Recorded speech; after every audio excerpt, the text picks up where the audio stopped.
This is the Louie T Network. In the L.A.B room. Exclusive. The market.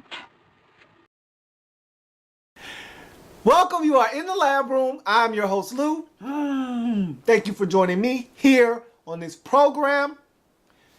Just want to put a pretty little bow on day one of free agency, better known as The market here in the lab room. And so I want to call this segment Pats, Daps, and Smacks. And essentially what I'm doing here is talking about how I felt teams did in day one of free agency. So if you get a pat, you get a pat on the back, you did a solid job. You didn't do anything wrong. You went out, you spent your money wisely, targeted some guys that you felt could come in and help you. You didn't overpay grossly for them. You had a solid day. Pat yourself on the back.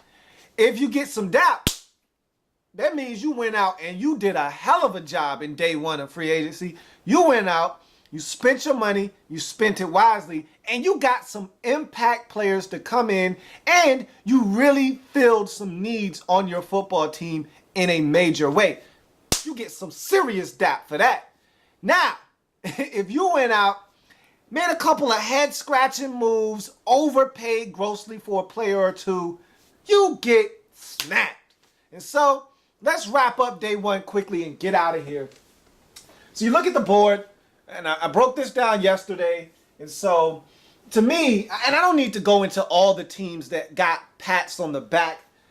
I'll go into the teams that got DAP, and then the teams that got a smack, and everybody else got a pat. So, to me, the Tampa Bay Buccaneers, the Atlanta Falcons, the Indianapolis Colts, the Denver Broncos, and I really like what Jacksonville was able to accomplish in day number one. All those teams get some serious DAP because Tampa Bay, they went out, got a defensive end, an impact defensive end in Michael Johnson, got a nice corner in Alteron Werner, and got him for a very cost-efficient number for the franchise. Also added Clinton McDonald. Also added tight end Brandon Myers from the Giants. And then they've got Josh McCown, Anthony Collins, and Evan Dietrich Smith all making a trip out to their facility. Probably won't sign all three of those guys, but they'll probably get at least one, if not two of those guys off that list. And they're going to shed themselves of that egregious Darrelle Revis year-to-year $16 million contract. Damn it, you get some DAP for doing that in day one Tampa Bay. You look at Atlanta. They wanted to get tougher. They wanted to be more stout at the point of attack, tired of being pushed around. Look, they play in a pretty physical division with Carolina in there. Tampa Bay's no slouch. You got to get physical. Let's get physical. Physical. They got to get physical, and that's exactly what they set out to do in day one, and that's what they did. Paul Soliai, also Tyson Jackson, bringing back Jonathan Babineau, and then shoring up that offensive line with John Asamoah. Atlanta. That's what I'm talking about, Atlanta. That's what I'm talking about. You get some DAP from me day one. Indianapolis. This is the second year I've been thoroughly impressed with Indianapolis in day one of free agency. Last year, they went out, made a slew of moves. And last year, it was more about quantity. It wasn't about quality last year. It was more about quantity. A lot of different holes that I thought they needed to fill, and they went out and filled them beautifully last year. This year, more about quality. Arthur Jones. Love the signing of Arthur Jones from Baltimore. Coming in, defensive lineman, playing at 5 technique, stops the run stone cold in its tracks, can get pressure on the quarterback. It's a definite upgrade there. You bring back your guy. There's nothing like bringing back your stuff.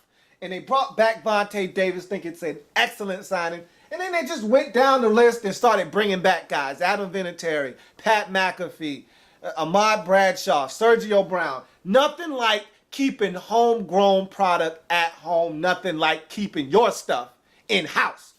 Indy, that's what's up. You look at another team that I thought helped themselves tremendously in day one.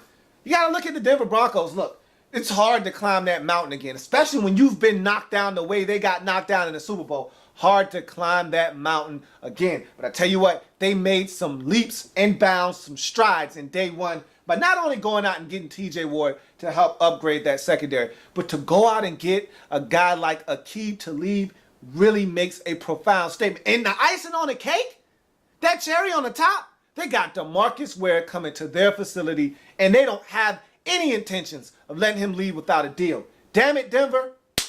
That's what I'm talking about. You get some serious hurt your hand Dap from me for day one in free agency. And I like what Jacksonville did on the sneak. Nothing really pretty here about what they did. All gritty moves. Brought back Chad Henne. Will Blackman's back in the fold. They got Zane Beadle. Shh, that's a real quiet move. Nobody's talking about it, but a nice little piece to add to their offensive line. Toby Gerhart, a guy that I like a lot. And is he a starter? I don't know. But we'll find out together. He's going to tote the rock for them in Jacksonville, like that move.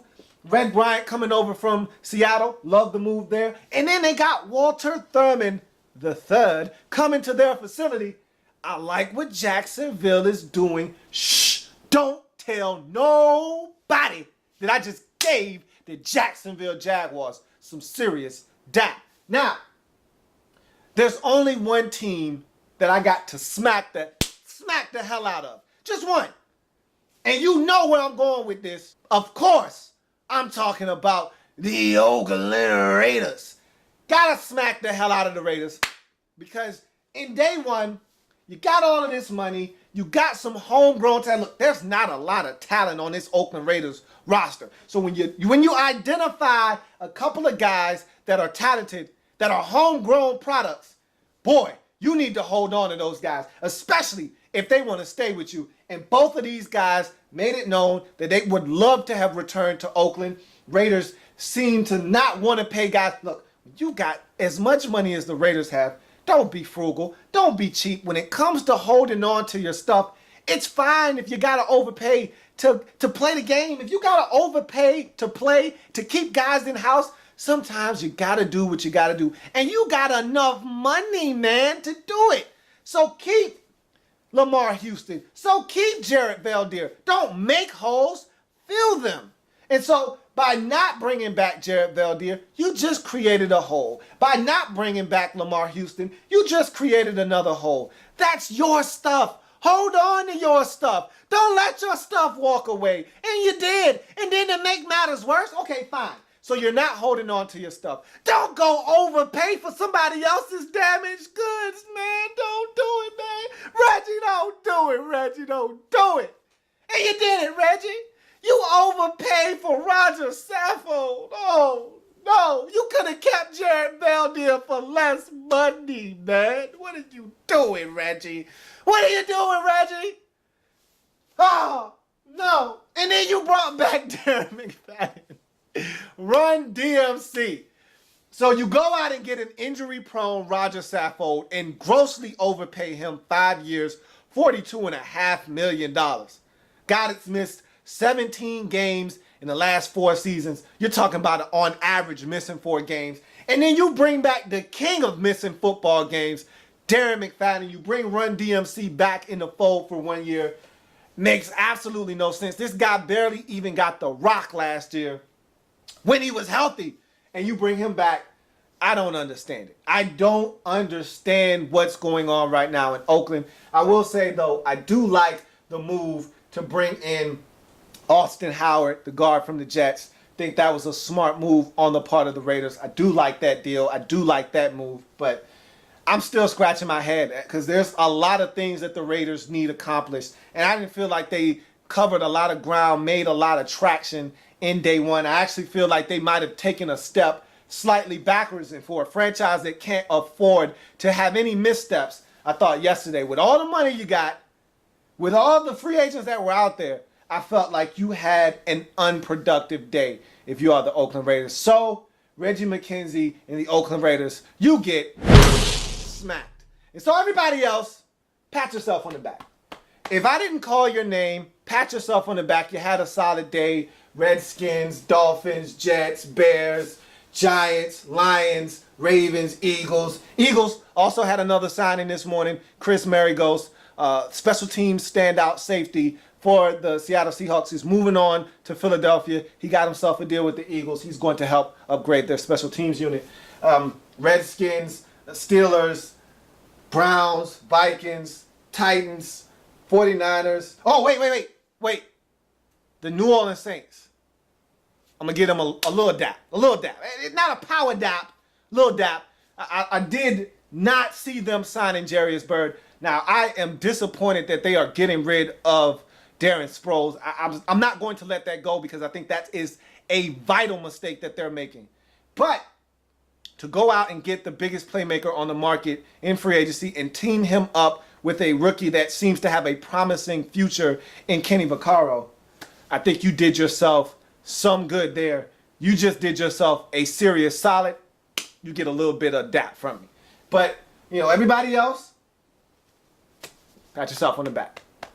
And that's going to wrap up day number 1. Pats, Daps, Smacks. Like the content? Want more? Sub up. In the L.A.B room.